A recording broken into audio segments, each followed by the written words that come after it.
Well, I said earlier, every politician seems to be on the campaign trail, which includes the former deputy leader of the Labor Party and a regular guest on my program. But for the first time, live and digital, so with an election looming, the Shadow Education Minister, Tanya Plibersek, joins me from Sydney. Tanya, thank you for your time. Our website, I should tell you, went down the first night because there are over, 350,000 people wanting to access the program. So there's a big audience out there. Now, there are always two aspects, aren't they, to an election campaign? What a government has or hasn't done and what an opposition promises to do. Given that you're a very prominent opposition spokesperson and we'll be talking to both sides, how would you rate the Morrison government and its leadership? Well, what leadership, Alan? I mean, you've got a Prime Minister that's never there when you need him. He's loose with the truth. He's made all sorts of commitments that he hasn't kept, promised all sorts of things that he hasn't delivered. He's always there to take credit. He's never there to take responsibility.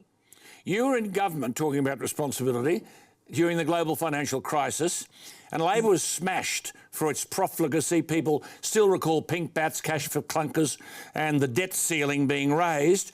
What will Labor's strategy be re the response to the coronavirus, where fewer than 1% of Australians contracted the virus, 0.008% have died, and we're heading towards $1 trillion worth of debt?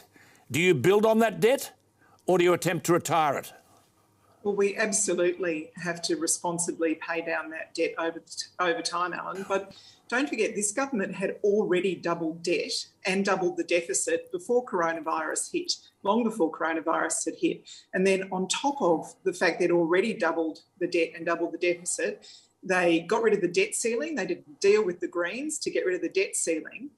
And then with the COVID-19 response, you see the fact that they've done things like paid $20 billion to companies that actually saw their profits increase during COVID-19. They've, the dodgy land deal, they paid 10 times more for the land than they should have, the sports rorts, the car park rorts. And just today, we see an analysis that shows that they've paid about 4 times more in grants to coalition seats than to Labor seats. I mean, this is taxpayers' money, Alan. It's not Scott Morrison's re-election fund. This is taxpayers' money that they pay so that every Australian gets a good school, a good hospital, roads to drive on, the things they need for this to be a strong country and have a good quality of life. It's not an election campaigning fund for Scott Morrison, the taxes that you pay.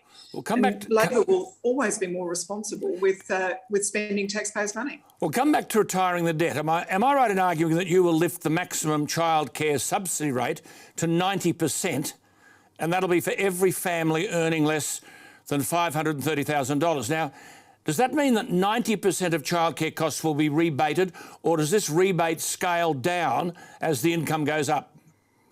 Look, it does scale down as income increases, Alan, but 1 million families will be better off under Labor's policy. 97% of families that are receiving childcare subsidies at the moment will be better off under our policy. And we know that this is not just a great investment to get women back into the workforce. Everywhere I go, I'm travelling a lot, as you say. We've got the campaign sort of underway.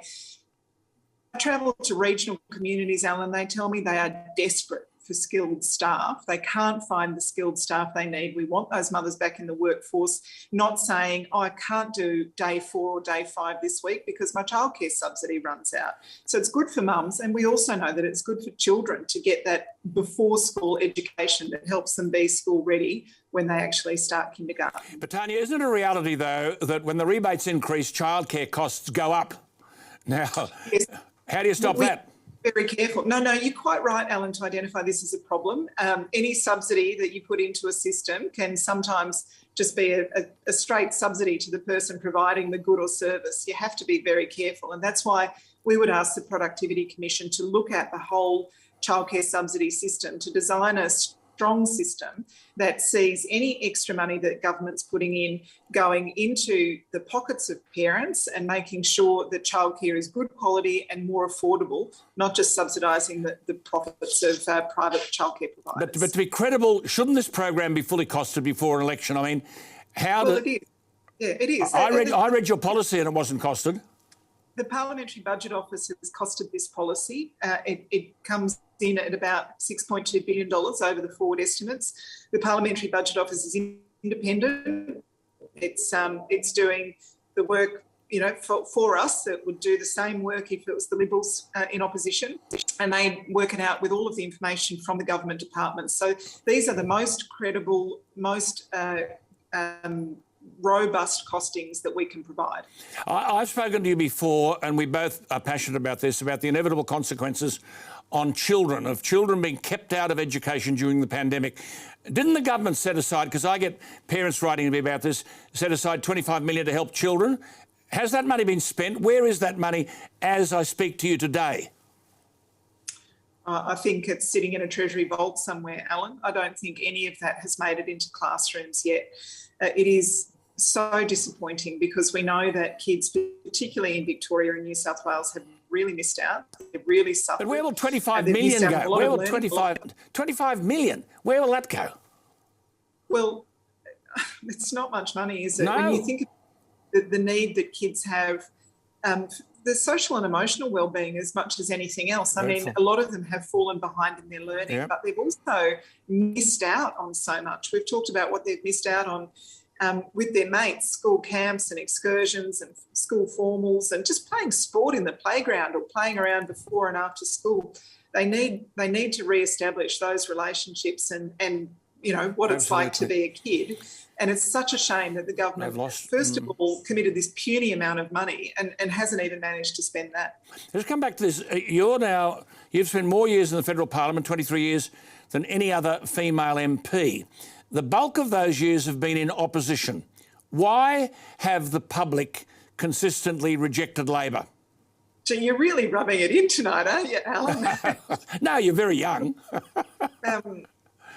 I think we need to do a better job at reminding people of the values that Labor has, that if you work hard, you get decent pay, you work harder, you get paid better. You've got a secure job, a good school for your kids, TAFE and university when your kids get a bit older, a good hospital system, aged care that treats people with dignity so that they can retire with dignity and respect. Our values, I think, are consistent, but we haven't always communicated that as well as we should. No. You've talked about equality and women being treated equally. I must say, many men would hope that they were treated equally and that they didn't differentiate. But when you say treated equally, does it mean paid equally? Which are they not? Are there instances where a woman is doing identical work to that of a man and getting paid less? Yeah, Alan, Australian women don't want special treatment. They just want equality. Yes. And sadly, there are still instances where women are being paid less than men for doing the same work, particularly in the private sector. If you look at an industry like finance, that's where the gender pay gap is biggest. And I think it's no coincidence that that's where the industry that makes the most use of pay secrecy clauses as well. So you can have two people in executive levels that you don't know, doing basically the same work that are paid differently. But it's also across industries. Like if you look at a job like early childhood education and care, that is responsible, difficult, long hours, physically draining, intellectually challenging. I really don't think if this was more equally men and women, that people would be getting paid $22 an hour to do this work. It is hard. They're very valid point. They're very valid points. They're very valid points. Does it minister to the dignity of a woman if she gains preferment because she's a woman rather than on ability? I mean, you won that pre-selection for the seat of Sydney against a red-hot field when you're about 28. You were chosen by pre-selectors on merit. How do you achieve a gender balance in Parliament? Because I think it is important we hear the views of women. But how do you achieve that? Well, Alan, look, the simple truth is if all these decisions were simply made on merit, the Parliament would be a different place already. I think if merit was the deciding factor, it would already be half female, because we know that half the brains and half the talent and half the capacity for hard work is in half the community, which is female. So I think this argument about, talent or capacity being the deciding factor, I agree with that. I think there are so many talented women that get discouraged because of the environment, because of the high level of conflict. They perceive it as a workplace that's a pretty, frankly, awful workplace. I think we need to change that to make it a more appealing place for women and men, to make it healthier and a better example. Your parents came here in the 50s. They were refugees after the Second World War. They would have thought, like many refugees, this was a magnificent place. But now, many of the freedoms that they were so excited to see, which were denied them until they came here, in this marvellous country, many of those freedoms are being taken away. Do you think people today, as I'm speaking to you, feel free in this modern Australia, free to speak, free to be participants in a civilised debate and discussion? Do you think the denial of all these freedoms during coronavirus was an appropriate government response? Alan, you're right about my parents. They were grateful every single day for the freedoms that they were given in Australia that they didn't have in Yugoslavia. But I think it is really drawing a long bow to say that some of the sacrifices that people have made during COVID-19 is the same as communist Yugoslavia, you know. Yes, it's been a really tough time, and Australians have done so well in getting themselves vaccinated and following the rules, and they've done it for one another. They haven't just thought, how does this affect me? They've thought, I want to get vaccinated. I'm not worried about being sick. I'm worried about my grandma catching COVID from me and what it would do to her if she got sick. So I think, as always, we need to balance freedom and responsibility. Of course, we should have freedoms, but those freedoms come with responsibilities to our fellow Australians. Yeah, I mean, we talked about education. Just a quick one. I mean, even the Prime Minister said the children should be in at school. If you were the leader of government, would you be taking children out of school? This has never happened in the war, didn't happen in the Spanish flu, didn't never happen. And the price, we won't know the consequences of this for years to come. I think remote learning was very hard on kids, Alan, but I would always take the advice of the medical experts about what's necessary. Were they experts? I think the shortest possible time out of school is really important. Having kids back playing with each other and learning together as soon as possible is always preferable. But if the medical advice had been, we're going to have a bigger spread of COVID if we don't do this, I would have followed that advice. You were once Labor's foreign affairs spokesperson, a role now held by Penny Wong. When you look at Australia in this part of the world and see an expansionist China, threats to Hong Kong and Taiwan, the possibility that our sea routes could be blocked if China chose to do so, and our oil supplies would dry up, how should we be responding to the China challenge? Well, I think, Alan, I think about Teddy Roosevelt saying, that diplomacy is about talking softly and carrying a big stick. I think the big problem at the moment is we talk loudly and don't have much of a stick at all. It is really important that we, of course, put Australia's interests first, that we are able to defend ourselves, that we assert our values, but we also need to be looking for ways of improving our relationships with our region, the ASEAN neighbours in particular, the people that we share common interests with, right across the Indo-Pacific, and our traditional allies like Europe, the UK, the United States, of course. When it comes to China, I think what we ought to be doing is asserting our values, staying true to our philosophy, but also looking for areas where we can cooperate to try and normalise relationships as much as possible. It's not in Australia's long-term economic interests to have our coal ships sitting off Chinese ports, to have our wine ban, our seafood ban.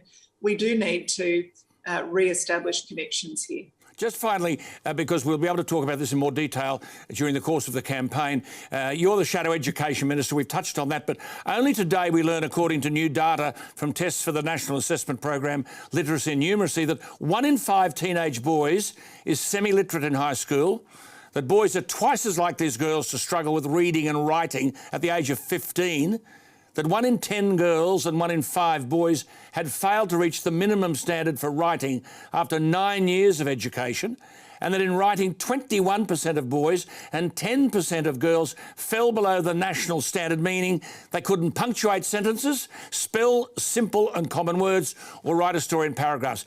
When are we going to prioritise what is happening in education and recognise that we're way behind the rest of the world? Well, Alan, this is one of the reasons that I chose the education portfolio. I want every Australian child to get a great education, no matter where they live, no matter their family background.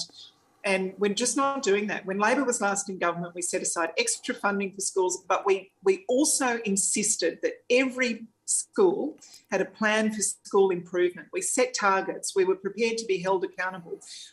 The extra funding and those reforms were dispensed with by the Liberal government. And the result is we've got the worst results for kids since international testing began. We've gone backwards. Our 15-year-olds are more than a year behind 15-year-olds of, a few years ago. They're slipping against their international peers. Well, I'll tell you what, of course, need to make sure that our funding is fair, but that we've got the policies right that would improve teaching in every classroom in every part of Australia. Well, I'll tell you something. Down the track, as the election gets closer, I just want to talk to you about this because I think this is the most critical issue. The leaders of tomorrow are currently in our classrooms. If we're not preparing them adequately, we all fail. So, look, thank you for your time tonight. Happy Christmas to you and the family. Thank you for your cooperation during the course of the year. Lovely to talk, and we'll talk again. There she is. Not at all. There's Tanya Plibersek, the former Deputy Leader. She does frighten people on the Conservative side. It's an impressive and articulate performance, isn't it? And, of course, having been there for 23 years and in several portfolios, she's across a lot of issues. Many of you won't agree with what she's got to say. Doesn't matter. Go to the website. It's the new digital world, alanjones.com.au. You can make all your comments there.